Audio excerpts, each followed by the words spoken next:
자, 2018년도 11월 8일 코인업TV 2부 방송 바로 진행하도록 하겠습니다. 저는 코인업TV에서 추세 매매를 담당하고 있는 코인업TV의 전문가 정재민입니다. 자, 일단 비트코인이 오늘 조정이 한번 단기적인 입장에서 봤을 때는 뭔가 되게 세게 온 것처럼 느껴지실 수 있기 때문에 제가 그걸 짚어드리려고 왔습니다.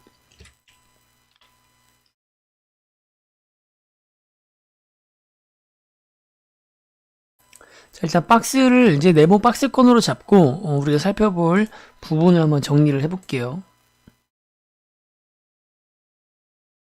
빨간색으로 하니까 조금 어지러워 보이니까, 자, 이 검은색 선,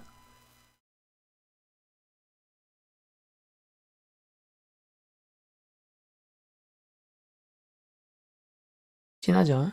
자, 이 검은색 선에 이제 집중을 해서 방송을 봐주시면 될 것 같습니다.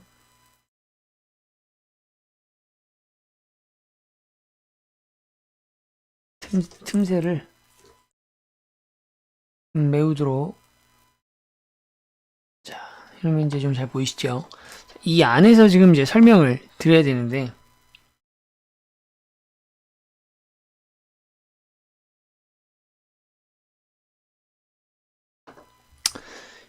현재 보시면은 보라색이 이제 추세선입니다.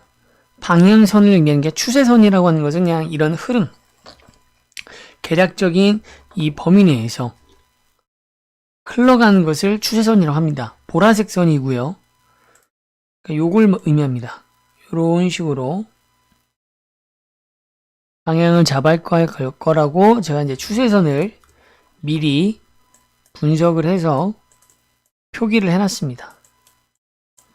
추세선 범주에 봤을 때, 그러니까 쉽게 말하면 이 추세선은 또 그렇게도 알 수 있을 것 같아요. 혹시 차트 중에서도 보조지표를 공부하시는 분들 같은 경우에는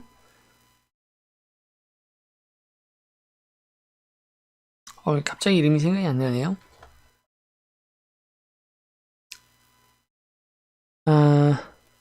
OBV는 아니고, 하여튼 이 벤 다이어그램 같은 거 제가 갑자기 이름이 생각이 안 나는데, 요걸 가지고서도 추세선으로 좀 보실 수는 있겠죠. 그런 느낌으로 보조지표를 직접 키셔서 보셔도 되고, 저는 이제 분석을 해서 하나의 방향을 실선으로 나타냈습니다. 추세선으로 봤을 때는 뭐 크게 오늘 조정분이 발생한 것은 바로 이 부분이거든요. 자, 빨간색 선을 잘 보시면 바로 이 부분이죠. 이 부분이 이제 하락이 좀 강력하게 온 것처럼 느껴지실 수가 있습니다.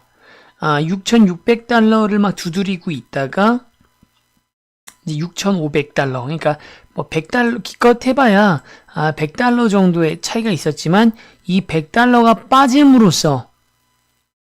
빠짐으로써 여러분들이 업비트에 가지고 있던 원화 알트들의 가격도 일시적으로 다 막 폭락하는 것 같은 연출이 발생을 했었죠.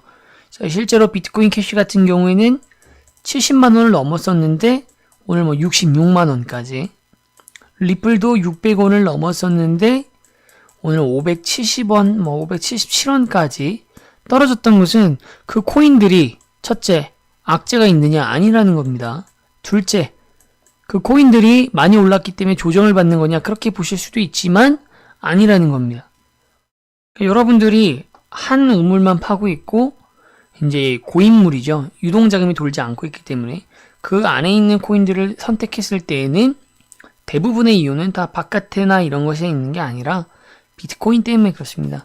비트코인이 오늘 가격이 100달러가 일시에 또 음봉을 형성하면서 떨어졌기 때문에, 거시적으로 봤을 때 이 검은 박스권 안에서 봤을 때는 100달러밖에 안 떨어졌고 추세선 안에 담겨져 있고, 또 우리가 항상 얘기를 하고 있는 이 지지선도 무너지지 않았고 라고 하면은 대수롭지 않게 느껴질 수가 있는데, 이런 추세에 대해서 보시지 못하거나 그냥 단타만 치고 계시면은 오늘 막 비트코인이 100달러 떨어졌을 때도, 원화 알트코인들이 막 몇만 원씩 떨어졌을 때도 뭐 수익이 그만큼 줄어드시니까, 하면 손해로, 또 고점에 사신 분들은 손해율이 발생하니까 또 막 그걸 가지고 아직 막 또 떨어지나 보다 파시는 분들이 있었다면 손절로 마무리를 하셨겠죠.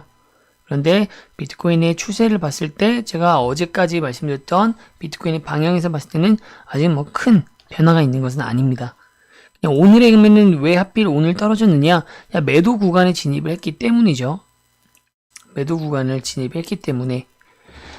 그래서 이 매도 구간은 곧 또 끝날 거고요. 4시간 기준이기 때문에 빠르면 내일 아침 전에, 즉 새벽 기간에까지는 계속 매도세가 좀 강한 듯한 그런 움직임이 있을 겁니다. 계속 찍어 누르는 매도 물량이 더 많을 것이고, 그런데 내일 아침 오전이 되면 주말을 맞이하면서 다시 매수세로 넘어가면서 그 주기도 굉장히 빨라지고 있죠. 주기도 매수세가 이제 매수세, 매수와 매도가 서로 한 번씩 주거니 받거니 하는 것이 외부 변수가 없을 때 갖는 플로우라고 말씀드렸는데, 이런 주기도 좀 보실 필요가 있죠. 깊이도 보셔야 되지만, 깊이도 봐야 되지만, 주기도 보셔야 되는데, 이 매수와 매도가 외부의 변수가 없다면, 즉 트랜스포메이션 같은 현상이 발생하지 않는다면 지금 매수 매도도 굉장히 짧아지고 있다. 짧아지는 이유는 비트코인의 가격 자체가 삼각수렴이 어떻게 되고 있다? 그 결과가 이제 어쨌든 간에 승부가 날 때가 다 되어 가고 있다라는 또 방증이다 라고 제가 말씀드렸습니다. 그래서 이제 언론에서도 뭐 굉장히 뭐 유명한 비트코인을 분석하는 국내 언론 커뮤니티를 말한 게 아니라 그냥 이 가상화폐를 다루고 있는 언론들이 있잖아요. 그런 언론에서도 지금 추세가 굉장히 강하게 바뀌려고 뭐 징조가 보인다. 저는 진작부터 여러분들한테 그런 걸 말씀을 드렸지만 이제 그런 또 어떤 좋은 것 같은 이슈가 나오는 것도 진짜 거의 다 이제 보는 눈이 점점 비슷해질 때가 됐다라는 거죠. 알 수 없을 때 막 등락이 심하고 막 가격이 계속 떨어지고 있거나 계속 오르고 있을 때는 다음 방향 추세를 잇는 게 투자자마다 쉽지가 않겠죠. 그런데 이제 어느 정도 막 정리가 되고 이게 보일 때가 있잖아요. 일반 투자자들은 뭔가 감이 느낌상이라고 표현하는 것들, 그런 것들을 전문가들 입장에서 봤을 때는 전문가들이 다 한 목소리를 낼 때, 뭐 작년 12월 달부터 저는 이제 떨어질 거라고 이제 얘기를 했을 때 1월 달까지도 그 12월에서 1월 1일 그 주까지도 올랐었죠, 가격이. 그때는 또 오른다고 하는 사람들도 있었고, 근데 그러다가 1월 막 둘째 주, 셋째 주 되니까 이제 모든 전문가들이 이제 떨어진다. 그런데 이제 누구는 어디까지 떨어진다, 저기까지 떨어진다, 이렇게 목소리가 겹칠 때가 있잖아요. 지금 약간 그런 이제 시점에 온 거라고 보시면 됩니다. 그런 언론이나 여론이 형성되는 것 자체가 12월 4일 찌라시도 지금 나오고 있고요. 뭐 아무튼 그렇습니다. 찌라시는 뭐 중요하지 않기 때문에 그건 소개를 드리지 않도록 하겠고, 그래서 어쨌든 간에 오늘 하락이 굉장히 강했고 원화 코인을 갖고 있는 사람들은 놀라셨을 수도 있습니다. 하지만 전체 추세에는 큰 문제가 되는 것이 아니기 때문에 곧 회복을 할 것이다. 손절을 안 하신 분들은 본인들이, 그러니까 저한테 피드백을 받는 분들은 제가 손절을 할지 말지 이런 것도 다 정해드리지만, 스스로가 투자를 하시는 분들은 자신만의 룰이 있겠죠. 손절가를 정하시면서 투자를 하실 거잖아요. 비용을 지불하지 않고 그냥 무료 정보만 보시면서 투자를 하신다고 했을 때 나름의 규칙도 없으시다고 하면은 굉장히 위험한 투자를 하고 계신 거잖아요. 다 분명히 그냥 내가 알아서 한다 주의라고 하시는 분들은 다 나름의 규칙들이 있습니다. 그래야지만 성투를 하시는 분들이죠. 손절가를 정해 놓으셨을 거고, 그 다음에 내가 매수했던 시점보다 낮아졌을 때 평단가를 언제부터 낮춰서 진행할 것인지 뭐 이런 것도 정하셨을 건데, 손절가에 도달하셨다라고 했을 때 각자 기준에서, 제가 알려드리는 기준이 아니라 한다고 한다면 정리를 하셔야 되겠지만 그 원칙에 따라서 아직 손절가 범위 내에 있다고 한다면 심각하게 고민할 필요가 없다. 비트코인을 따라서 모든 가격이 움직이고 있고 비트코인의 가격을 봤을 때 추세는 다시 회복을 할 거기 때문에 보여지기 때문에 문제가 없습니다. 결국 이런 것들의 등락이 와리가리 치면서 결국에는 이제 6,800과 7,000달러를 향해서 가는 것이고, 제 지금 이 차트 검은색 박스권 안에 있는 분석이 바뀌는 시점은 6,800달러를 찍거나 아니면 외부에서 엄청난 악재나 호재 이슈가 터졌을 때, 그때 이제 얘기가, 분석의 내용이 추가가 될 겁니다. 외부의 변수가 발생할 거리가 거의 없다고 보셔도 되고, 지금 시장은 굉장히 자연스럽게 시장의 손에 맡겨져서 순수한 경제 논리로 매수 매도 수요 공급의 법칙으로 좀 흘러가고 있습니다. 차트로 분석하기가 굉장히 좀 간편하고 정확도가 있을 때라는 것이죠.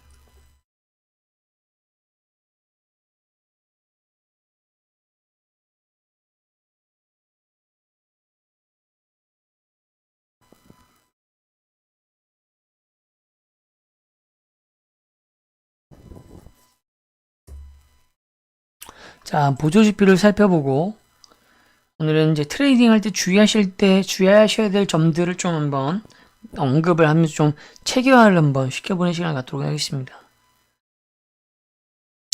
자, CGI 오랜만에 보시는데 굉장히 포인트가 어떻죠? 많이 올랐죠.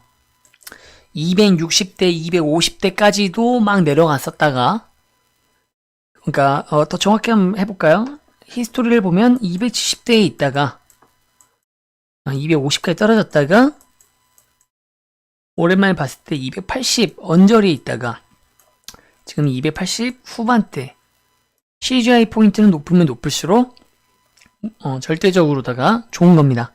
절대적으로 좋다고 해석할 수 있는 부분이고, CGI는 기본적으로 300포인트는 넘어줘야 시장의 공포지수, 시장에 대한 공포나 불안감들이 많이 해소되었고 시장이 가격이나 사이즈가 더 커지려고 하는 것을 드러냅니다. 그리고 밑에 보시면 비트코인 도미넌스 52% 많이 줄어들었죠? 비트코인 도미넌스는 절대적으로 해석되는 것은 없다. 이제 추세에 맞게끔 해석을 해야 되는데 지금까지는 여전히 비트코인 도미넌스는 줄어들어야 돼요. 줄어들을수록 시장의 건전성에 도움이 되고 있다라고 판단할 수가 있고 50%까지 낮춰주는 것, 50% 미만, 그러니까 미만이 아니라 이하, 50을 포함해서 이하까지 줄어들어야 되고 55%까지도 높아졌었다가 지금 이 정도면 굉장히 많이 줄어든 것입니다. 보통 이렇게 비트코인 도미넌스가 줄어들어야 건전성이 이제 있다고도 할 수 있고 드러나는 외부적으로 여러분들이 캐치할 수 있는 가장 현상 중에 하나는 알트코인들의 가격이 좀 단단해지거나 알트코인들이 막 튀기 시작하는 것, 그런 것들이 바로 이런 것들과 연관성을 좀 찾아볼 수가 있고요.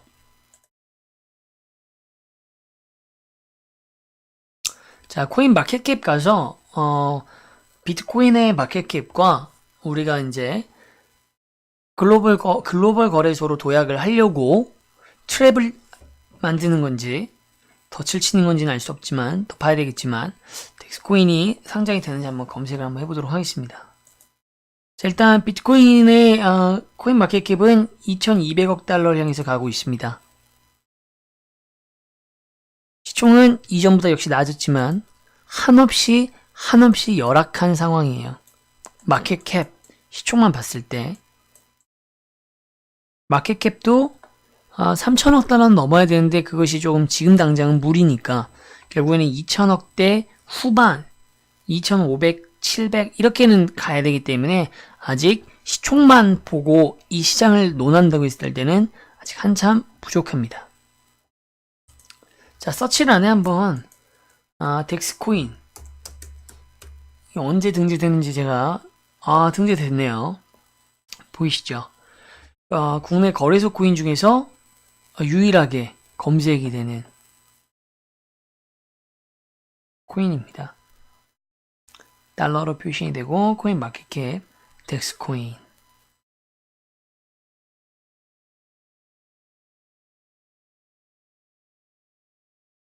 야, 코인 마켓캡에서 국내 거래소에서 만든 돈 벌려고 만든 진짜 봉익 인선달이 무에서 유를 창조하듯이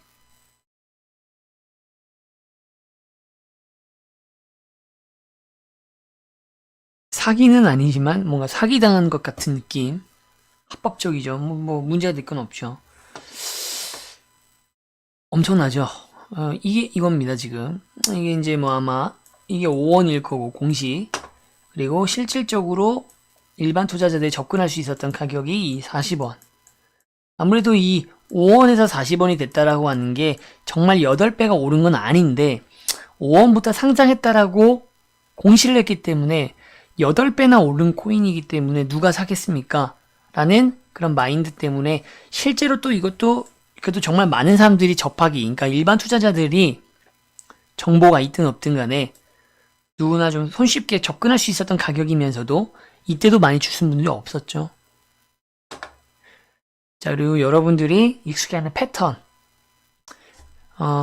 코인의 시장에서 패턴의 무의미함, 그리고 그 중에서도 이런 거래소 코인 같은 게 더 무의미한데, 그래도 일단 결과만 놓고 봤을 때 굳이 본다고 하면은 지금 삼바파동까지 나왔다고 할 수도 있고, 이것은 이제 투자 분석하시는 사람마다 분부마다 이제 또 의견이 갈리는데,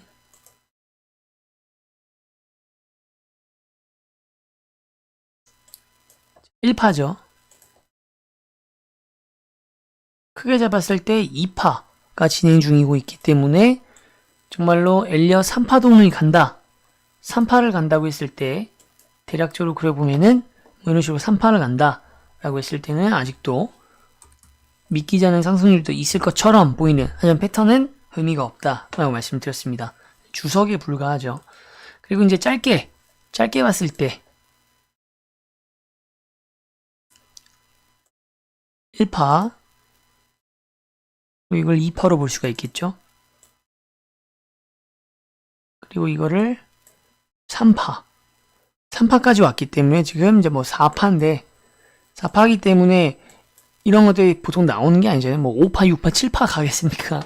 그러니까 2파로 보는 게 더 합리적이고, 적게 봐서 3파로 본다고 하면 아까도 제가 말씀드렸지만 차트상 지금 굉장히 위험한 순간이다 라고 하는 것은 정말 오를 만큼 어거지로 다 밀어붙였기 때문에 크게 폭포수가 쏟아질 수 있는 상황이라는 점도 해석으로 될 수가 있겠죠. 패턴으로 봤을 때. 덱스가 이 마켓캡에 잡힙니다, 여러분들. 자, 이제 프리미엄 보유지표 보고 트레이딩 할 때 좀 주의사항 같은 것들 체크해서 몇 가지만 좀 말씀드려 보도록 할게요.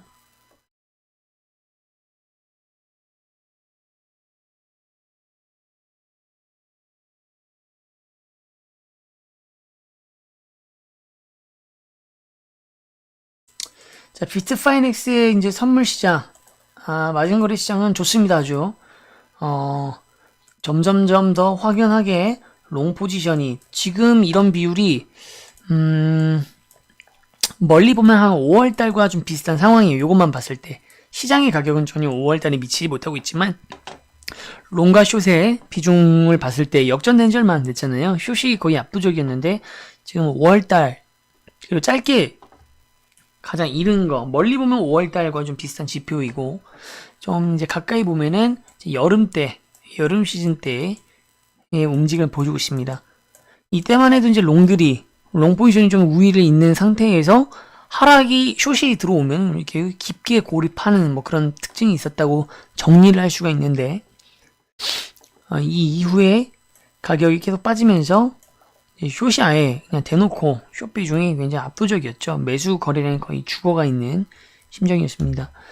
선물 거래량은 굉장히 좋고요. 프리미엄도 좋습니다. 이제는 거의 뭐 국내 시장에 있는 것들도 플러스 10% 이런 거 다 잡혔네요. 다 잡혔습니다. 저도 이제 방송에서 여러분들한테 이제 매일 똑같은 것을 보여드리기가 필요하면 봐야 되는 것인데, 좀 지루해 하실까 봐서 안 보는 거지만, 사실 그러면 안 되거든요. 뭐 필요한 것은 늘 체크를 하셔야 되고, 근데 여러분들이 뭐 스스로 하실 거라 생각한 것도 있어서 보지 않았더니 되게 오랜만에 보니까, 원래 프리미엄 지표를 봤을 때도 프리미엄 가지고 시장이 안 좋다라고 할 만한 거리는 없었죠, 원래. 근데 다만 특징적으로 플러스 마이너스 3% 이내에 있으면 프리미엄이 높든 낮든 그걸 가지고서 매매 기법으로 쓸 수는 없다고 말씀을 드렸는데, 그 당시에도 가끔 막 10%짜리 프리미엄 대쉬 마이너스 뭐 8% 이런 게 있었죠. 프리미엄은 거의 없었구나. 프리미엄으로. 이런 것들 보면서 그러면 이거는 3%를 넘으니까 문제가 있는 거냐, 어떤 이유냐가 아니라 국내 거래소에서 지갑을 닫아놓고 시세를 갖다가 교란되게 되는 작용이 발생하니까 국내의 평균값이 가격이 높아져서 해외보다 이런 프리미엄 API 받아서 그냥 기록만 하는 프로그램에서 봤을 때에는 프리미엄이 높은 것처럼 그 코인이. 지금 그게 다 잡혔어요. 그 이유는 이제 시즌이 점점 뭔가 연말에 뭔가가 확실히 회복장, 전 대상성장이라고 하지 않았습니다. 회복장에 대한 비트코인이 수렴이 끝나가는 뭔가 좀 움틀 것 같은 분위기와도 관련이 있죠, 시장이. 그러다 보니까 그런 경우에는 지갑을 막아서 독자적인 시세를 형성하는 게 의미가 없거든요. 그냥 시세를 풀어놔도 가격이 막 오르면 이제 거래소를 통해서 많은 사람들이 이제 막 코인을 살려 하기 때문에 시세를 이제 맞춰 나가야 되죠. 그래서 지금 그런 것들이 많이 없어졌고, 특히 코인빗, 아까 보셨던 거, 코인빗, LXT가 뭐 400원이었다가 600원이었다가 다시 400원으로 줄어드는 이유, 덱스라는 코인으로 몰리다 보니까 다른 어떤 이상 시세에 있는 투자자들이 팔아가면서까지 쏠림 현상들이 있다 보니까 당연히 프리미엄이 형성돼 있던 이상 시세들도 잡히겠죠. 그런 효과들도 있는 겁니다. 프리미엄도 매우 건강한 상황이다. 이 정도 이해하시면 좋을 것 같고. 자, 오늘 이제 트레이딩 할 때 가장 기초적인 부분들, 제한된 시간 속에서 모든 것을 다 공유를 해드리거나 다 알려드릴 수는 없기 때문에 기초적인 것들, 뭐 지지선 차트 분석 이런 것들은 이제 몇 번 방송에서 말씀드렸기 때문에 여러분들이 해야지 하는 걸 알면서도 잘 못하시는 것들을 이제 접어보도록 하겠습니다.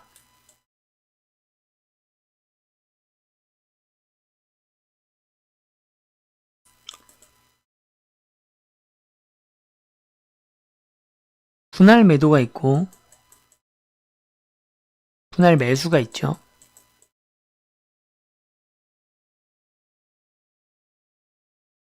그나마 분할 매수는 정말 귀딱지가 않도록, 또는 주식을 해보신 분들이 계란을, 책도 많이 나와있고 한 바구니 담지 말아라, 분산 투자 개념처럼 매수를 할 때도 조금씩 시드를 쪼개가지고 시세가 왔다 갔다 변동성이 큰 상품일수록 분할 매수 효과가 있죠. 단순할 경우에는 그냥 다 시드를 한 곳에 몰빵을 할 걸 하는 후회가 들 수도 있지만, 시세가 막 진입했던 가격보다 떨어지고 이러면 그때서야 분할 매수의 가치가 발생을 하죠. 확률적으로 그래서 분할 매수를 했을 경우에 안정적일 수가 있기 때문에 분할 매수를 보통 많이들 추천하시고요. 분할 매도보다는 분할 매수는 그래서 많이들 하시는데, 분할 매도가 더 어렵죠. 분할 매도 같은 경우에는 그냥 귀찮기도 하고 이제 막 거래소에서 100% 수량 잡아가지고 그냥 다 팔아버리죠. 추세를 모르기 때문에 이보다 더 올라갈지 내려갈지 몰라버리니까 팔 때는 다 팔아버리는 것도.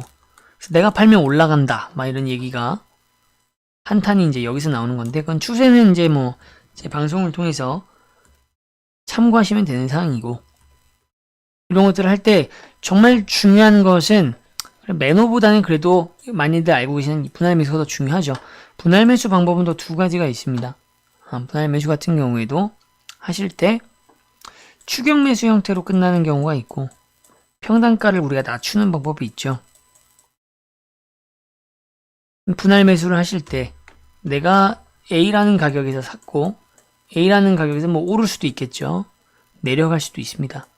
올랐으니까 이게 확실히 추세가 올라가는 게 맞구나 하면서 추격 매수 조금씩 더 사서 모아가는 형태가 있다라는 것이고, 평단가를 낮춘다라는 것은 내가 샀는데 이 가격이 더 떨어졌습니다. 그러면 이제 손해를 보고 있는데, 이것도 두 가지, 세세하게 나누면 두 가지죠. 하나는 이 가격이 우상향으로 가는 게 아니었구나, 이거 그냥 데드캣이었구나, 더 떨어지는 칼날을 잡았구나 라고 싶었을 때 적정 시점에서 내가 잡아가지고 매수를 해서 평단가를 낮추면, 내가 샀던 가격에서 탈출을 하려면 이 코인이 밑에 바닥까지 떨어졌을 때 여기까지 와야지 내가 원금을 회복하고 탈출을 할 수가 있는데, 평단가를 내가 뭐 밑에서 잡으면 중간 가격으로 내 평균 단가가 맞춰지니까 이 코인의 시세가 반등을 했을 때 내가 최초에 샀던 비중만큼 가격 회복을 안 하더라도 금세 빨리 회복할 수 있는 방법으로 쓸 때 방어적인 기법이죠. 평단가 낮춘다는 방법이 이런 방법이 있고, 두 번째는 이 확실히 오르는 게 맞는데 라는 것. 즉 추격 매수할 때와 마찬가지로 우상향에 대한 시그널을 정확하게 읽었을 때의 평단가는 공격적인 방법이 되는 거죠.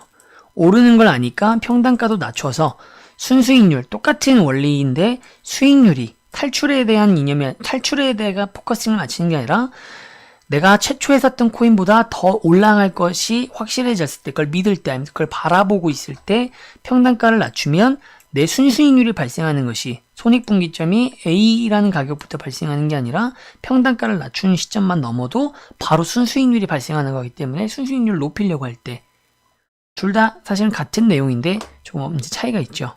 방어적으로 탈출 또는 순수익률을 늘리려고 할 때 확신. 어떤 것을 선택하느냐는 것은 이제 사람마다 뭐 성향 차이실 수도 있고, 들어보셨을 때 어떤 게 더 효과적이실지 확인이 되실 겁니다. 추격 매수 형태는 스캘핑, 단타 위주의 방법이 좀 많이 나타날 수도 있고, 근데 이제 내 시드가 한정적인데 분할 매수를 할 때 내가 시드를 30%씩 나눴어요. 30%씩 나눠서 해야지. 근데 3번에 걸쳐서 막 올라가니까 처음에 샀던 때보다 사고 해서 시드를 다 썼는데, 그때부터 내가 대응 못하고 뭐 가족들이랑 저녁 식사하고 있는데 막 가격이 떨어져서 내가 3번에 나눠서 분할 매수를 했는데도 불구하고 그 가격보다 더 떨어졌을 경우에는 시드가 바닥났다 라고 하면은 이제 존버를 할 것이냐 손절을 할 것이냐, 이런 문제가 이제 걸리게 되시죠. 평단가를 낮추는 것 같은 경우에는 어떤 문제가 이제 있냐면, 충분히 저점이라 생각하고 보면 여기서 평단가를 여기 잡아서 평단가를 낮췄다 생각했는데 여기서 더 떨어지는 경우에, 그러니까 어디가 평단가를 확 줄이는데 가장 적합한 저점인지 파악하는 문제, 그게 이제 어렵다라는 문제. 이런 각자의 뭐가 더 쉬운지 여러분들이 한번 생각을 해보시고, 어떤 방식이든지 간에 분할 매수는 꼭 하셔야 되고, 분할 매도도 하시면 참 좋지만 이건 참 좀 분할 매수보다는 좀 더 어렵죠. 매도를 그냥 한 번에 하시더라도 분할 매도도 해보시려고 하는 게, 노력하는 게 좋습니다. 분할 매도의 요는 결국 이거죠. 이번엔 B라는 가격에 이제 내가 팔겠다, 수익을 보고 있는 거죠. 수익을 내가 여기에서 샀는데 가격이 올랐어요. 근데 이제 더 오를지 말지 모르거나 아니면 더 오를 거라고 기대가 되고 있을 때 분할 매도를 하는 겁니다, 보통. 그래서 B라는 가격에서 일정 부분, 예를 들어서 뭐 5대5라고 쳤을 때 절반은 이 B라는 가격에서 팔고 나머지 50%는 어떻게 합니까? 홀딩을 하는 거죠. 그래서 여길 보는 겁니다. 다른 일 하시면서 제일 좋은 건 계속 모니터를 보는 거지만, 저처럼 계속 보실 수 없는 분들은 딴 일 하시면서도 시세는 체크하는 정도의 노력은 하셔야 되죠. 그걸 못하겠다라고 하시면 그냥 분할 매도는 아예 안 하시고 못 하시는 거니까 그냥 한 번 매도할 때 다 파시고, 다 팔았을 때 가격이 막 날아가더라도 후회는 절대 하시면 안 된다는 겁니다. 네, 이제 노력을 해보겠다라고 하시면 이제 시세를 계속 어쩔 수 없어요. 핸드폰에 집중을 이제 수시로 하셔야겠죠. 그러면서 이 가격이 날아가는지를 보시고, 날아가면 나머지 절반 안 판 50%의 물량에 대해서는 누적 수익률이 추가로 발생하는 겁니다. 쭉 가다가 다음 패닉셀이 발생할 때, 막 떨어질 때 있죠. 조정이 발생할 때 여유롭게 나머지 물량을 팔면 내가 B라는 가격에서 모두 다 팔았을 때보다 순수익률이 당연히 높겠죠. 반대의 경우도 있습니다. 분할 매도.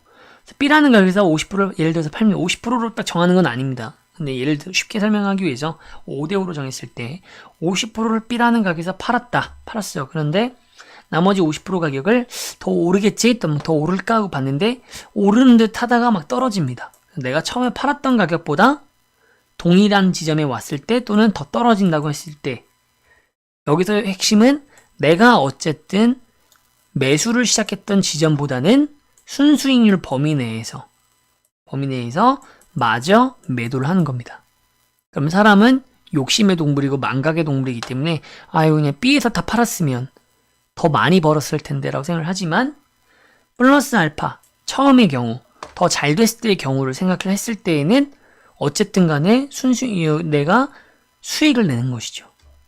B에서 다 팔았을 때보다 욕심인 겁니다. B라는 것을 다 팔았을 때보다 내가 스킬을 써서 분할 매도를 지켰을 때는 추가적인 수익률까지 더 누려볼 수 있는 반면 B라는 곳에서 올인을 했을 때보다 안 좋아졌을 경우에는 좀 덜 먹게 되겠죠. 전체 수익률. 하지만 손해가 되는 경우는 전혀 발생하지 않는다라는 겁니다.